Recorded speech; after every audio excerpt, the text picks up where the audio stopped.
Hey everybody, welcome back. In this video, I will be showing you how to make ElevenLabs Voice Slower. So let's just begin. So you can see if you are on your home page and you head over to your text to speech and you're simply generating an audio, you cannot see any option to slow down your voice. And that is because you are using the latest model which does not support voice speed.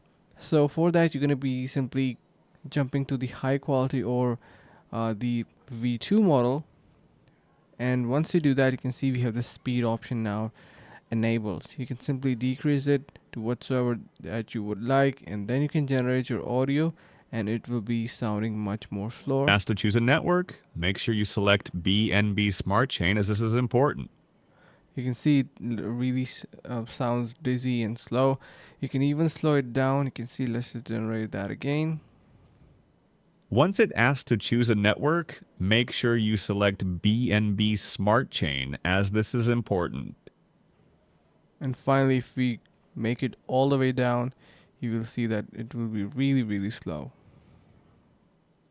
Once it asks to choose a network, make sure you select BNB. So you got the point right. This is the speed slider, and you can control your speed. You can make it faster and slower. And by the way, to get 50% off onto their subscription plans, you can see you can head over to the link in the description of this video to simply avail that. So head over to the link in the description below and get 50% off onto these plans.